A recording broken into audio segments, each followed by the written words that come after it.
Hey, welcome back to the shop. I'm Jason, and today we are working on something super duper exciting. A TV tray. Well, okay, maybe it's not as exciting as it sounds, but it serves a great need. Perhaps you have somebody in your life that sits down at the couch with a cup of coffee, and iced coffee, and sparkling water, cold water, lukewarm water. You need one of these, and it's a fun project. I've already made 2 of these tables, and I keep getting a request from a family member, Mom, thanks for asking, to build her one of these.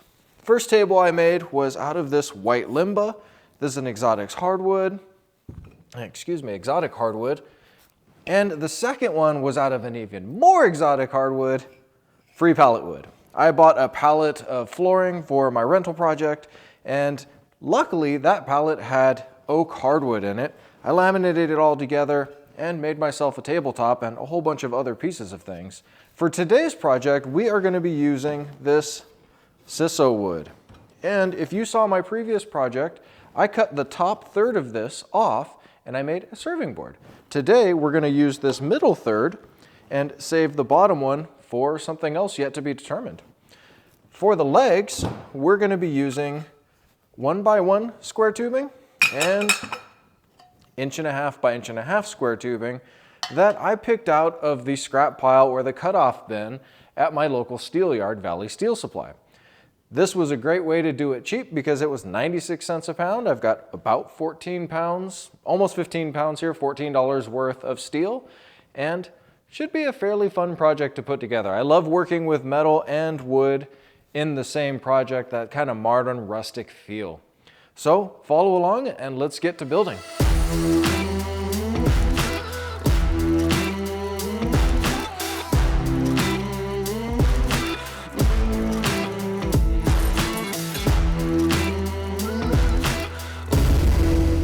What we're looking to do here is cut our board one more time into thirds, right there down the middle at 17.5 inches.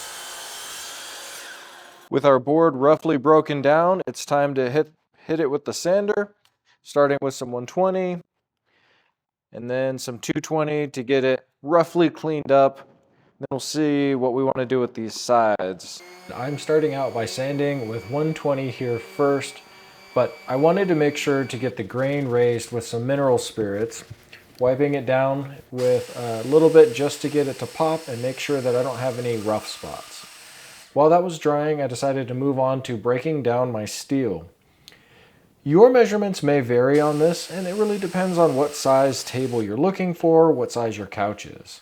You could break down the steel using a sawzall, handsaw, grinder, abrasive saw, bandsaw, any number of different things. I'm using a portable Harbor Freight Bauer bandsaw. Cleanliness is important, make sure you do that too. And the Bauer bandsaw is mounted to my Swag Portable Pro table. This allows me to make a pretty accurate cut that only requires minimal cleanup, which is what I'm doing here. I'm using a disc sander, belt sander tabletop unit. Cleaning up and squaring, I'll get a good clean weld. I'm not a pro welder, and a bunch of rusty metal, that's a little tougher to weld. Anytime you plan on welding something, whether it's MIG, TIG, stick, really doesn't matter. If it's cleaner, you're going to get a better weld with less porosity and less inclusions or debris in that weld. And because this is furniture, I want it to look as nice as I can make it. So I'm going to go ahead and grind down all of that rust and get the steel cleaned up as well as I can. To get this rust off, what we're going to be using is a 4.5-inch stripper abrasive disc like that. And you'll see that it's going to make pretty short work of all this surface rust. It wouldn't really have been a problem if I didn't get the steel out of the cutoff or the drop bin. It would have been racked and clean, but this is what I have and it's easy to work with, so we'll use it. Now that the steel's all clean, it's time to do a little more test fitting, and what I'm going to do is I'll remark my corners like I had them before and then mark them. I'll call this corner 1 and 1. That way, as I'm moving all of these around, if any of these get misplaced, they're going to line back up close to where I want them to be. What I'm using here is a Harbor Freight Vulcan OmniPro 220 multi-process welder. I started out on the automatic setting for 16 gauge and I bumped it up to feed speed of 168 inches a minute and 15.6 volts with 030 wire. I'm running C25 gas. I made it all the way to the end before I blew through. But that was far less dramatic. Let's fill that bad boy in. Yay! We got a good solid one there. You can see my inadequacies with a welder are covered by my adequacies with a grinder. Everything sits flat. I hit the inside edges with a die grinder to smooth those out a little bit. And I will be throwing a set of rubber feet on the bottom so that it sits nice and flush to the ground and is smooth. Before I go welding the legs together, these are going to be the upper pieces. Let's see. It will sit somewhere about like that. And they're going to be anchored into these nut inserts with some 1/4-20 Allen button head screws. So we need to drill some holes down through here, a little bit bigger than our screw size, so that as the wood expands and contracts with time, it won't be rigidly affixed here and cause it to bend. Before we can drill, we added 4 center punch marks so that as we're coming down and we're drilling through, we make sure that the drill bit doesn't want to walk away and wander. And to do the drilling, I am using a 19/64 bit, which is 3 steps up above our 1/4 inch, which will give us a light amount of room, slight bit of space to move around in there. So I realized that it might not make total sense why I was saying that the holes need to be drilled larger than the screws. So let me show you what I'm talking about here. Once I add these screw-in anchors to the wood, they're going to be permanently affixed and very solid, especially in a hard wood like this. And if I'm screwing down through the steel into those anchors, the steel's not going to move either. And ultimately, wood is going to expand and contract along the grain through the seasons, especially if you have a large variation of temperature or humidity. That will impact it too. So by drilling the hole slightly bigger, you can see that the screw will have room to move inside of the steel, and I'm not going to lock it down so tight that it can't move. That's going to give it ample space to grow and contract through the seasons so that we don't wind up warping, splitting, or damaging the wood. Now that we know how we're going to be mounting our legs and our base to the wood, the logical next step would be to drill our holes in the wood and get everything lined up where we want it. But with metal, as soon as we apply heat to it, it's gonna move. So as we weld these legs together, there's a decent chance, even on my little fixture table, that it's gonna move to the side here or there or somewhere. So what I like to do is I like to get the upper section welded together first, cap off this end, and then what we'll do is we'll weld the upper section to the base, flip it over upside down, whoops, and then we'll screw our holes, or we'll drill our holes for our nut inserts. So I spared you the hassle of watching me do a ton of grinding. I'm definitely not a professional welder. I am a professional practicer though. So I just continue to try, as I recommend you should try, because it's a lot of fun. A little bit of metal dust, but a lot of fun. Here's what we wound up with. Both of my legs are in the same plane. They line up really well. And I was able to get the welds ground down and smooth. So once paint is on there, you won't know what's happening under there. To make the end caps, what I did was I cut 1-inch sections off of this flat plate. I don't know what it was from, a shelf or a rack or something. Then I sanded and ground those down so that they're gonna fit on the top where I can weld them and clean them up. Yes, I know this might look kind of weird, grinding into a trash can, but I don't have anywhere for all of this grinding dust to go, so this is the easiest way to catch it. A grinding table sure would be nice, but not yet.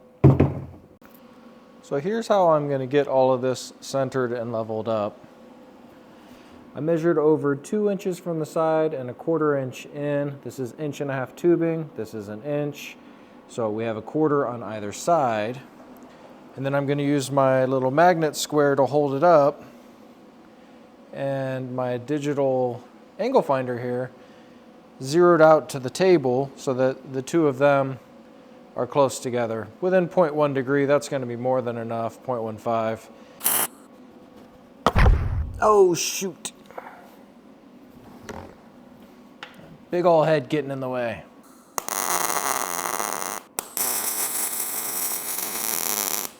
Yeah, 0.05? I'll take that.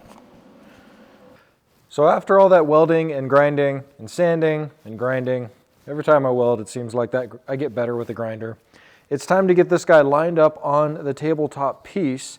And it's a good thing that we didn't drill our holes before, because the arms, they did move a little even with all the fixturing.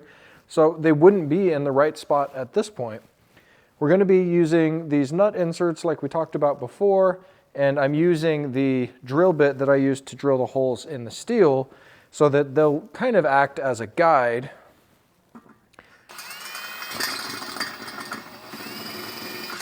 And all I want is there to be a mark on the other side of each one of these. The live edge is going to be facing out towards the audience or whomever is in the room so that they can see the pretty side, and then the serving side, working side here will be up against the couch or wherever this guy gets set. So now that we have our holes ready, we need to figure out our depth that we'll be drilling down with these guys, drill our holes to the appropriate size, and then we'll finish the top before we mount our nut inserts and get it completed. All right, it's time to get the paint booth set up.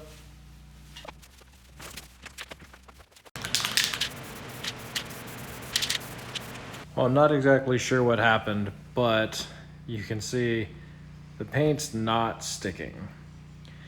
It pains me when I mess up, but you know, this is reality. Now I'm gonna have to get this off of there. I think maybe the rag that I was using was contaminated. Something happened. Well, let's clean it up. Wow, this project has been a lot of fun. It's also been a really interesting week. I hit one of my very first goals, or my biggest first goal, and that was 100 subscribers. And for that, I really want to say thank you. If you've made it this far into the video, I hope that you've gotten something out of it. So let's keep moving and let's see where I wound up with this project. Moving right along to the legs or the base, after messing up with the paint, I decided to sand it down. Well, one, I wiped all the paint off with acetone and started fresh, repainted it with black, and the black just didn't fit, I don't think. It was too plain with the dimension of this wood. So I went and I picked up another can of paint, and this time I went with an oil rubbed bronze with a really light metallic in it. And I feel like the two complement, even though it's a minor change, it really does complement itself really well. For the top piece here, I also decided to go with a spray finish, and I used a finish I've never used before, this Minwax fast drying polyurethane in a clear satin. It turned out great. So I'm really happy with that as well. I've already got the rubber feet attached to the base here. I went ahead and I installed my anchors into the top. So we're really at that stage of final assembly, and we get to admire our work. Let's get this thing together. Oh, I guess that brings me to my next point. I've also made a hardware change. Originally, I was going to use these stainless steel button head screws. Then they were a little too short. I went and picked up a set of 1/4 Phillips that I just didn't like the way that they looked. Ultimately, I landed with these 1/4 furniture screws in an oil rubbed bronze, which is exactly what we're working with here. So that works out nicely. It's good to make decisions along the way and roll with it. Just because you have the hardware doesn't mean you have to use it. I suppose you could return it. You could throw it in your bin for a project later. That's what I always do. Because ultimately, for me, there will be another project. there'll be another build, another something to do.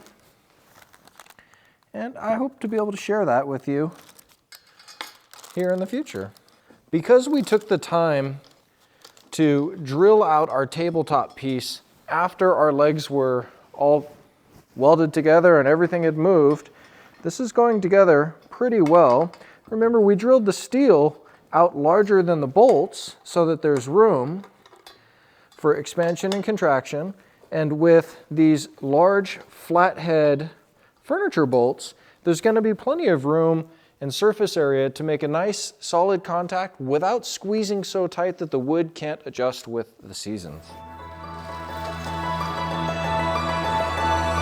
And wow, that does look nice. I hope that it's the gift that I wanted it to be for my mom. She again has been asking for one of these for a little while, and I hope that you got something out of this video. Again, like, subscribe, comment. You can take a look at one of my other videos up here, another build. On our channel, we are going to be doing everything. That's really my mantra. Give it a try and just do it. So, car project, house projects, I'll probably bring some of my day job, real estate into it. Either way, I'll see you next time. Thanks.